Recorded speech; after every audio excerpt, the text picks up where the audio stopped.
ஓம் சாந்தி. 10/4/2025 காலை முரளியின் சாரம்.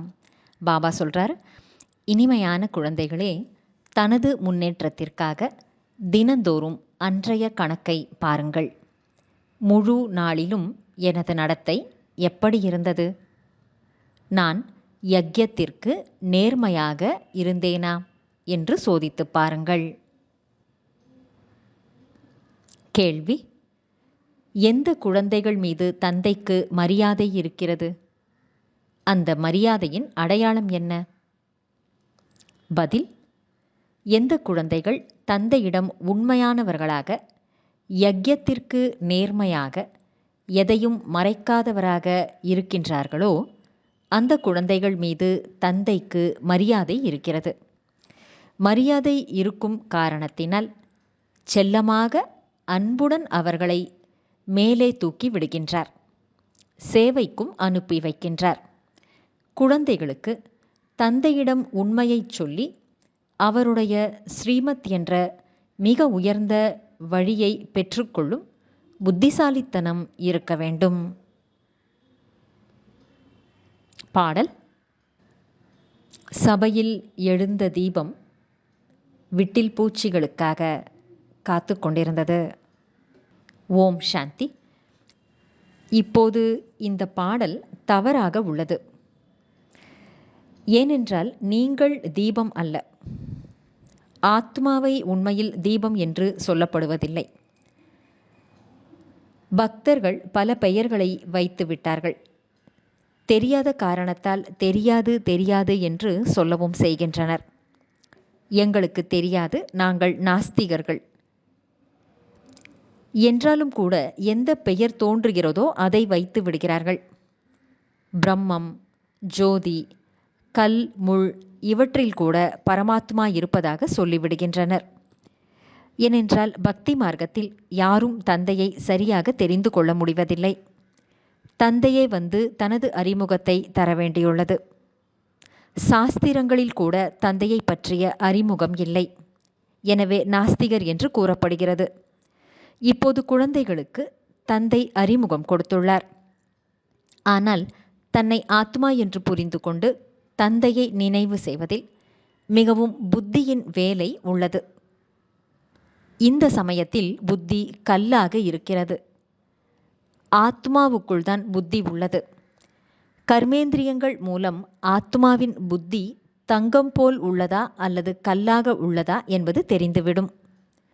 அனைத்துக்கும் ஆதாரம் ஆத்மாவில் உள்ளது. மனிதர்கள் ஆத்மாவும் பரமாத்மாவும் ஒன்றுதான் என்றும் அதில் எதுவும் ஒட்டாது என்றும் சொல்லிவிடுகிறார்கள். ஆகவே என்ன வேண்டுமானாலும் செய்யுங்கள் என்று சொல்லிவிடுகிறார்கள். மனிதர்களாக இருந்தும் தந்தையை தெரிந்து கொள்ளவில்லை. மாயையாகிய ராவணன் அனைவரின் புத்தியையும் கல்லாக்கி விட்டது என்று தந்தை கூறுகிறார். நாளுக்கு நாள் அதிகமாக தமோ பிரதானம் ஆகி வருகின்றனர். மாயையின் வேகம் அதிகமாக உள்ளது, திருந்துவதே இல்லை. இரவில் முழு நாளுக்கான தனது கணக்கு வழக்கை பாருங்கள். நான் என்ன செய்தேன் என்று. நாம் தேவதைகள் போல் உணவை உண்டோமா? நமது நடத்தை சட்டப்படி, அதாவது ஸ்ரீமத் படி இருந்ததா அல்லது அனாதைகள் போல் இருந்ததா?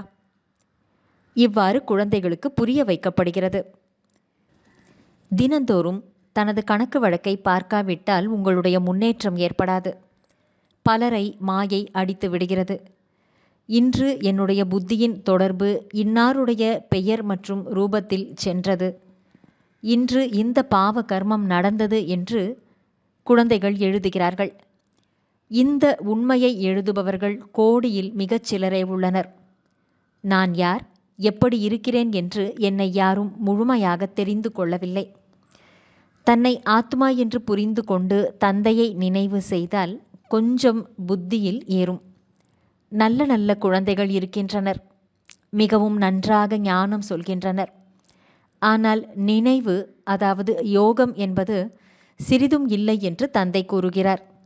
முழுமையாக புரிந்து கொள்ளவில்லை, புரிந்து கொள்ள முடிவதில்லை. ஆகையால் பிறருக்கு புரிய வைக்கவும் முடிவதில்லை.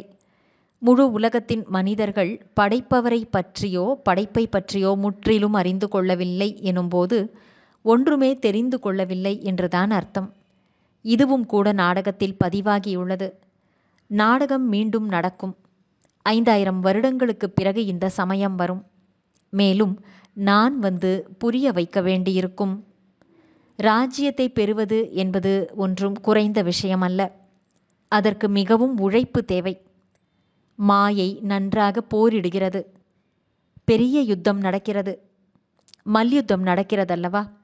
மிகவும் புத்திசாலியாக உள்ளவர்கள்தான் மல்யுத்தம் செய்கின்றனர். என்றாலும் கூட ஒருவர் மற்றவரை மயக்கமடையச் செய்கின்றனர் அல்லவா? பாபா மாயையின் புயல்கள் நிறைய வருகின்றன, இப்படியெல்லாம் நடக்கிறது என்றெல்லாம் குழந்தைகள் சொல்கிறார்கள். அதிலும் மிகச்சிலரே உண்மையை எழுதுகிறார்கள். பலர் மறைத்து விடுகிறார்கள். நான் பாபாவிடம் எப்படி உண்மையை சொல்வது, எப்படி அவரிடமிருந்து ஸ்ரீமத்தை பெற்றுக்கொள்ளுவது என்ற புத்தி அவர்களுக்கு இல்லை. விவரிக்க முடிவதில்லை. மாயை மிகவும் பலம் வாய்ந்தது என்று தந்தைக்கு தெரியும். உண்மையைச் சொல்வதில் குழந்தைகளுக்கு வெட்கம் வருகிறது. சொல்லவே வெட்கப்படும்படியான காரியம் அவர்களால் ஏற்பட்டு விடுகிறது. தந்தையோ மிகவும் மரியாதை கொடுத்து மேலே எழ வைக்கின்றார். இவர் மிகவும் நல்லவர், இவரை ஆல்ரவுண்ட் சேவைக்கு அனுப்பி வைப்பேன், எல்லாவிதமான சேவைக்கு அனுப்பி வைப்பேன் என்று கூறுகிறார். அவ்வளவுதான். தேக அகங்காரம் வருகிறது. மாயையின் அடி கிடைக்கிறது. இவர் விழுந்து விடுகின்றார். பாபா எழ வைப்பதற்காக மகிமையும் செய்கின்றார். செல்லமாக அன்புடன் மேலே எழுப்புவேன். நீங்கள் மிகவும் நல்லவர், ஸ்தூலமான சேவையும் கூட செய்வதில் வல்லவர். ஆனால் இலக்கு மிகவும் உயர்ந்தது என்று சரியான விதத்தில் அமர்ந்து கூறுகின்றார். நல்லது. தாரணைக்கான முக்கியமான சாரம். 1. உள்நோக்கு முகமானவர் ஆகி சரீர உணர்விலிருந்து விடுபட்டிருக்கும் பயிற்சி செய்ய வேண்டும். உணவு மற்றும் பானங்கள் நடத்தையையும் மாற்றிக்கொள்ள வேண்டும். வெறுமனே தனக்குத்தானே மகிழ்ச்சி அடைந்து அலட்சியமாக இருந்துவிடக்கூடாது. 2. இந்த இலக்கு அல்லது ஏற்றம் மிகவும் உயர்ந்ததாகும் என்பதால் மிக மிக எச்சரிக்கையுடன் நடந்து கொள்ள வேண்டும். எந்த ஒரு கர்மத்தையும் கவனத்துடன் செய்ய வேண்டும். அகங்காரப்படக்கூடாது. தலைகீழான காரியங்களை செய்து தண்டனைகளுக்கு ஏற்பாடு செய்யக்கூடாது. நாம் இந்த லக்ஷ்மி நாராயணனைப் போல் ஆக வேண்டும் என்று கங்கணம் கட்டிக்கொள்ள வேண்டும். வரதானம். ஆன்மீக தன்மையின் உயர்ந்த ஸ்திதியின் மூலம் வாயு மண்டலத்தை ஆன்மீகமாக ஆக்கக்கூடிய சகஜமான புருஷார்த்தி, அதாவது எளிமையான முயற்சி செய்பவர் ஆகுக. ஆன்மீக தன்மையின் மூலம் சிரேஷ்டமான அல்லது உயர்ந்த ஸ்திதியின் வாயு மண்டலத்தை ஆன்மீகமாக ஆக்கக்கூடிய சகஜமாக முயற்சி செய்பவர் ஆகுக. விளக்கம்.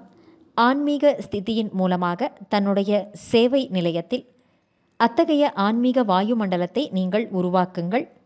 அதன் மூலம் தனக்கும் வரக்கூடிய ஆத்மாக்களுக்கும் சகஜமான முன்னேற்றம் ஏற்பட முடியும்.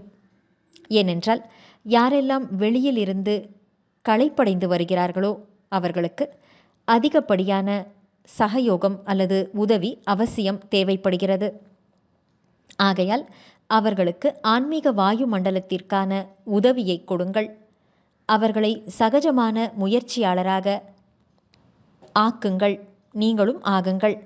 இந்த இடம் எளிமையாக முன்னேற்றத்தை செய்ய வைக்கிறது என்பது வரக்கூடிய ஒவ்வொரு ஆத்மாவிற்கும் அனுபவமாக வேண்டும். ஸ்லோகன். வரதானியாகி சுப பாவனை மற்றும் சுபமான விருப்பத்திற்கான வரதானத்தை கொடுத்து கொண்டே இருங்கள். நல்லது. இனிமையிலும் இனிமையான, வெகு காலம் கழித்து காணாமல் போய் மீண்டும் தேடி கண்டெடுக்கப்பட்டுள்ள செல்லமான குழந்தைகளுக்கு தாயும் தந்தையுமான பாப்தாதாவின் அன்பான நினைவுகள் மற்றும் காலை வணக்கம். ஆன்மீக குழந்தைகளுக்கு ஆன்மீக தந்தையின் நமஸ்காரம். ஆன்மீக தந்தைக்கு ஆன்மீக குழந்தைகளின் நமஸ்காரம். அவ்யக்த சமிக்கை. கம்பைன்டு ரூபத்தின் நினைவின் மூலம் சதா வெற்றி பெறுபவர் ஆகுங்கள். பாபா நம்முடன் கம்பைண்டாக இணைந்திருக்கிறார் என்பதால் ஊக்கம் மற்றும் உற்சாகத்துடன் முன்னேறிக்கொண்டே செல்லுங்கள். பலவீனங்கள் மற்றும் உள்ளம் உடைந்த நிலையை பாபாவிடம் அர்ப்பணம் செய்து விடுங்கள். தன்னிடம் வைத்துக் கொள்ளாதீர்கள். தன்னிடம் ஊக்கம் மற்றும் உற்சாகத்தை மட்டுமே வைத்துக் கொள்ளுங்கள். உற்சாகத்தினால் நடனமாடிக்கொண்டே இருங்கள், பாடிக்கொண்டே இருங்கள், பிரம்மா போஜனம் சாப்பிட்டு கொண்டே இருங்கள். நல்லது. ஓம் சாந்தி.